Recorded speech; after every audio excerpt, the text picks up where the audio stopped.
Hi friends. So ఈ తారీఖులో ఒక news వచ్చింది. సో 20/6/2024. సో ఈ తేదీలో ఒక న్యూస్ చూపిస్తా.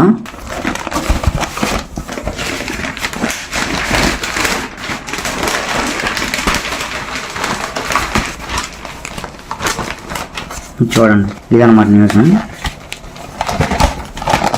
ఏంటి న్యూస్? బ్యాంక్ అసిస్టెంట్ మేనేజర్ ఆత్మహత్య అంట. దీనికి కారణం ఏంటి? పెనమలూరు అనే ఊర్లో ఈ సంఘటన జరిగింది. ఈడుపుగల్లు యూనియన్ బ్యాంక్లో అసిస్టెంట్ మేనేజర్గా పనిచేస్తున్న తేజావత్ సురేష్ నాయక్కి 41 సంవత్సరాలంట. పోరంకిలో ఆత్మహత్య చేసుకున్నారు. ఈ ఘటనపై పెనమలూరు పోలీసులు బుధవారం కేసు నమోదు చేశారు. సిఐ టీవీవి రామారావు కథనం మేరకు తేజావత్ సురేష్ నాయక్ ఈడుపుగల్లు యూనియన్ బ్యాంక్లో అసిస్టెంట్ మేనేజర్గా పనిచేస్తున్నారు. ఆయన 10 సంవత్సరాల క్రితం తెలంగాణ రాష్ట్రం మిర్యాలగూడ గద్దగూడు తండాకు చెందిన భారతిని వివాహం చేసుకున్నాడు. వారికి 2 పిల్లలు. సురేష్ తండ్రి తేజావత్ మోతీలాల్ బిఎస్ఎన్ఎల్లో అసిస్టెంట్ జనరల్ మేనేజర్గా విధులు నిర్వహించి ఉద్యోగ విరమణ చేశారంట. సురేష్ నాయక్ కుటుంబ సభ్యులు అందరూ పునాదిపాడు శ్రీ సిటీ లెజెండ్లో అద్దె ఇంట్లో ఉంటూ అక్కడే ఇల్లు నిర్మించుకుంటున్నారు.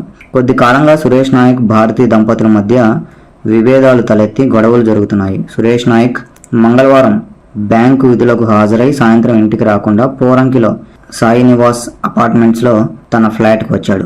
బుధవారం సురేష్ నాయక్ ఇంటి నుంచి బయటకు రాకపోవడంతో పక్క ఫ్లాట్లో ఉంటున్న చంద్రశేఖర్ ఫోన్ ద్వారా అతని కుటుంబ సభ్యులకు సమాచారం ఇచ్చారు. దీంతో కుటుంబ సభ్యులు వచ్చి తలుపులు తెరిచి చూడగా సురేష్ నాయక్ బెడ్రూమ్లో ఫ్యాన్కు చీరతో ఉరివేసుకొని మృతి చెంది ఉన్నాడు. మృతుడి తండ్రి మోతీలాల్ ఫిర్యాదు మేరకు పోలీసులు కేసు నమోదు చేసి దర్యాప్తు చేపట్టారు. సో ఇతను ఒక బ్యాంక్ మేనేజర్ అంట, అసిస్టెంట్ మేనేజర్ అంట. ఎక్కడ? ఏ బ్యాంకులో? యూనియన్ బ్యాంక్లో అసిస్టెంట్ మేనేజర్గా పనిచేస్తున్నారు. తేజావత్ సురేష్ నాయక్ అనే అతనికి 41 సంవత్సరాలు అంట. అతను బ్యాంకులో పనిచేస్తున్నాడు, బాగానే ఉంది. మరి ఎందుకని ఆత్మహత్య చేసుకోవాల్సి వచ్చింది అనేది కారణం మనం తెలుసుకోవాలి. ఒక బ్యాంక్ మేనేజర్ అంటే మనకి తెలుసు ఎంత డబ్బులు వస్తున్నాయి ఏంటి, సో అతని ఆదాయం ఎంత ఉంటుంది, అతని సంపాదన ఎంత ఉంటుంది అని మనం అంచనా వేయచ్చు కదా. మరి అంత సంపాదన వస్తున్నా కూడా ఆత్మహత్య చేసుకోవాల్సిన అవసరం ఎందుకు వచ్చిందంటారు అనేది మనం ఆలోచించాలి. ఇటువంటి న్యూస్లు పెద్ద స్థాయిలో ఉన్న వాళ్ళు కూడా మగవాళ్ళు ఆత్మహత్యలు చేసుకుంటున్నారండి. ఎందుకు ఇటువంటి ఎక్కువగా జరుగుతూ ఉన్నాయి అనేది మనం ఫోకస్డ్గా ఆలోచించాలి. సో నేను ఇంతకుముందు నుంచి ఈ పేపర్ స్టేట్మెంట్స్లో చెప్తానే వచ్చాను, ఇట్లా మగవాళ్ళే ఆత్మహత్యకు పాల్పడుతున్నారు, కానీ ఆడవాళ్ళు ఏ ఒక్కళ్ళు కూడా ఇట్లా ఆత్మహత్యలు చేసుకొని చిన్న కలహాలకి అవి ఎక్కడా కూడా నాకు ఇంతవరకు కనిపించలే. కానీ ఇవి మాత్రం చాలా ఎక్కువగా ఉన్నాయి. సో ఇటువంటి న్యూస్ చూసినప్పుడల్లా కూడా కొంత బాధ కలిగిద్ది అనమాట. ఎందుకు మగవాళ్ళకి ఇట్లా జరుగుతుంది, ఎందుకు మగవాళ్ళే ఇలా ఆత్మహత్యలు చేసుకోవాల్సి వస్తుంది అనేది కొంచెం బాధాకరంగా ఉంది. మీరు కూడా ఒకసారి ఆలోచించండి ఎందుకు ఇలా జరుగుతున్నాయి అనేది. 41 సంవత్సరాలు వచ్చినాయంట. 10 సంవత్సరాల క్రితం వివాహం జరిగిందంట. 2 పిల్లలంట మనవాడికి. బ్యాంక్ మేనేజర్గా పనిచేస్తున్నాడు. 10 సంవత్సరాలు అంటే స్టార్టింగ్లోనే బ్యాంక్ శాలరీలు మనకు 30-40 వేలు ఉంటాయి. 10 సంవత్సరాల నుంచి చేస్తున్నాడంటే మనకి ఇంకా లక్షల్లో ఉంటుంది అన్నమాట జీతం. అయినా కూడా అందుకే చాలా మంది పెద్దలు కానీ ఇంకా మిగిలిన వాళ్ళు కూడా అంటూ ఉంటారు, డబ్బు అన్ని విధాలుగా సంతోషాన్ని ఇవ్వలేదురా అని చెప్పేసి. నిజమే కదా, ఎందుకంటే ఇంత బ్యాంక్ మేనేజర్ అయ్యుండి కూడా అంత డబ్బులు జీతం వస్తున్నా కూడా ఆత్మహత్యలు చేసుకుంటున్నారంటే ఇంకేమన్నానండి. సో ఇటువంటి పరిస్థితులు అనమాట. సో కారణం ఏంటని మనం ఇప్పుడు చదివాం కదా. కారణం ఏంటంటే కొద్ది కాలంగా సురేష్ నాయక్ భారతి దంపతుల మధ్య విభేదాలు తలెత్తి గొడవలు జరుగుతున్నాయంట. అంటే కొన్ని చిన్న గొడవలు జరగటం కారణంగా బాగా తీవ్ర మనస్తాపానికి గురై మనోడు ఇక ఏం చేయాలో తెలియక పొద్దున డ్యూటీకి వెళ్ళి సాయంత్రానికి వేరే చోట ఫ్లాట్లోకి వెళ్ళి అక్కడ ఆత్మహత్య చేసుకున్నాడు. ఉరేసుకొని చీరతో ఫ్యాన్కు ఉరేసుకొని ఆత్మహత్య చేసుకున్నాడని ఇచ్చారనమాట. ఇటువంటి సంఘటనలు జరుగుతూ ఉన్నాయి. వీటిని మనం నిర్మూలించాలి. ఈ మగవాడికి ఇటువంటి కర్మ పట్టకూడదు. సో మనం చాలా జాగ్రత్తగా ఆలోచించి వివాహ జీవితాల్లో అడుగు పెట్టండి. ఎవరైనా సరే, మీరు ప్రేమించి పెళ్లి చేసుకున్నా లేకపోతే పెద్దలు కుదిర్చి వివాహం చేసుకున్నా సరే, ఇద్దరు అర్థం చేసుకొని మంచిగా అన్ని విషయాల్లో అర్థం చేసుకొని ప్రతి విషయంలో ముందుకు వెళ్తేనే వివాహ జీవితాలు సక్రమంగా ఉంటాయి. లేదంటే ఆడవాళ్ళు ఎంత టార్చర్ పెడతారంటే ఇంకా టార్చరు మొత్తం ఊరంతా టార్చర్ పెట్టేది ఒక ఎత్తు, ఒక భార్య టార్చర్ పెట్టేది ఒక ఎత్తు అనమాట. సో కాబట్టి అన్ని విధాలుగా ఆడవాళ్ళని మంచి వాళ్ళని సెలెక్ట్ చేసుకోండి, మీ జీవితం మంచిగా సరిదిద్దుకోండి. మగాడి జీవితం మంచిగా ఉండాలంటే మంచి ఆడవాళ్ళ కోసం ప్రయత్నించండి, దోలాడండి, వెతకండి. ఈ దేని పడితే దాన్ని చేసుకొని అబ్బా అందగతి దొరికింది అని సంతోషించవద్దు. అలానే కట్నాలు డబ్బుల కోసం యువతిని పడితే వాటిని చేసుకొని జీవితాలు నాశనం చేసుకోవద్దు. కొంచెం కట్నం తక్కువైనా సరే మంచి గుణాలు కలిగి మంచి ఆలోచన విధానం కలిగిన ఆడవాళ్ళని చేసుకోండి. కుదిరితే, ఇది కంపల్సరీ ఏం కాదు, కుదిరితే వాళ్ళ కుటుంబంలో అత్తామామల యొక్క ప్రవర్తన, అత్తామామల యొక్క ఆ నడవడికను కూడా మీరు నచ్చితే ఇంకా మంచిది.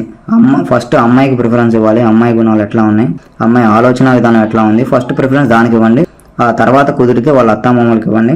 ఇంకా అవన్నీ కుదరవు కాబట్టి సో మీరు అమ్మాయిని నచ్చితే మాత్రం గుణాలు నచ్చితే, గుణాలు ఉండాలి, మనకి ఇంకా అందంగా ఉండాలి కాబట్టి అందంగా కూడా ఉండాలి. అన్ని విధాలుగా చూసుకొని వివాహ జీవితంలోకి అడుగు పెట్టండి. సో అన్ని విధాలుగా మగాళ్ళు ఇలా ఆత్మహత్యలు చేసుకోవాల్సి వస్తుంది. అయినా కూడా కుటుంబ కలహాలు ఇవి ఎక్కువగా ఎలా జరుగుతాయి అంటే, కుటుంబ కలహాలు వచ్చి వాళ్ళు ఏం చేస్తారంటే పుట్టింటికి వెళ్ళిపోతూ ఉంటారు ఆడవాళ్ళు. సో సమాజం ఏం చేసింది అంటే మగవాడిని పోయి తెచ్చుకోరా అని సాగొట్టింది. వీడు ఇంకా ఏం చేయలేక అసలు ఇష్టం లేని దాన్ని గొడవలు అయ్యి అరే నువ్వంటే నాకు ఇష్టం లేదురా బాబు అని పోయిన దాన్ని కూడా సమాజం తెచ్చుకో అని మగవాడిని సాగొట్టింది. అటువంటి సమాజంలో ఉన్నాం మనం. కాబట్టి మగవాడు అన్ని విధాలుగా చాలా జాగ్రత్తగా ఆలోచించాలి. కానీ వివాహ జీవితాల్లో ఏమైందంటే మగాడు మంచోడైతేనేమో ఆడది ఇష్టం వచ్చినట్టు బరితెగిస్తుంది, ఆడది మంచిదైతేనేమో మగాడు ఇష్టం వచ్చినట్టు బరితెగిస్తున్నాడు. ఎవరెవరికి తెలియకుండా ఏం చెప్పినా నమ్మిద్దిలే, ఏం చెప్పినా నమ్ముతులే అనే విధానాలు అనమాట. ఇటువంటి వివాహ జీవితాలు ఉంటున్నాయి. ఇద్దరి మీద ఇద్దరికి నమ్మకం ఉండాలి, ఇద్దరిని అర్థం చేసుకోవాలి, ఇద్దరికి ఎవరెవరిని మోసం చేసుకోకూడదు. సో ఆ మోసం అనేది మళ్ళీ వేరే విధానాల్లో మళ్ళీ తిరిగి మనకే వచ్చింది అనమాట. కాబట్టి చాలా జాగ్రత్తగా వివాహ జీవితాల్లో గడపండి. ఇటువంటివి మాత్రం ఎక్కువగా ఎంకరేజ్ చేయొద్దు. ఇంకా నేను మగవాళ్ళకి చెప్పేది ఏంటంటే, ఆత్మహత్య చేసుకోవాల్సింది మనం కాదు, మగవాడు కాదు. మగవాడు ఎంత కష్టమైనా పడగలడు, ఎంత కష్టపడి డబ్బులు సంపాదించగలం. కానీ ఆడది అట్లా చేయలేదు. మనం సంపాదించినంత ఆడ సంపాదించలేదు. మనం పిల్లల్ని చూసుకున్నంతగా ఆడవాళ్ళు మంచిగా భోజనం పెట్టి చూసుకోలేరు. అంటే డబ్బు ప్రాధాన్యంగా ఉంటుంది అనమాట. ఆడవాళ్ళు చూసుకోలేరని కాదు, డబ్బు అనేది ఎక్కువ ప్రాధాన్యత ఉంటుంది. ఆ డబ్బుని మనం సంపాదించగలం, కష్టపడి సంపాదించగలం కదా. మరి ఎందుకని ఇప్పుడు ఆడది లేకపోతే మగాడికి ఇంకా బతికేలేదు, మగాడి జీవితం అవుట్ ఇంకా అయిపోయింది, వాడు ఇంకా రాణించలేడు అనే స్థాయికి ఆలోచించి మగాళ్ళు ఆత్మహత్య దాకా తెచ్చుకుంటున్నారు. అట్లా ఏమి ఉండదు. జాగ్రత్తగా నేను చెప్పేది గమనించండి. మగాడి జీవితంలో లేకపోతే మగాడికి బతికేలేదనే సమాజం అంటది. కానీ ఆడది లేకపోతే మగాడు చాలా సుఖంగా బతకాడు. అసలు ఎంత సుఖంగా అంటే వాడికి మించిన స్వర్గం ఉండదన్నమాట. కానీ ఇంకా రకరకాలుగా సమాజం చెప్పే మాటలు అవి విని మనస్తాపానికి గురై ఏవో ఆలోచించుకుంటా ఈ ఆత్మహత్య దాకా తెచ్చుకుంటాడు మగాడు. కాబట్టి అట్లా ఏమీ ఉండదు, ఆత్మహత్యల దాకా తెచ్చుకోవద్దు దయచేసి.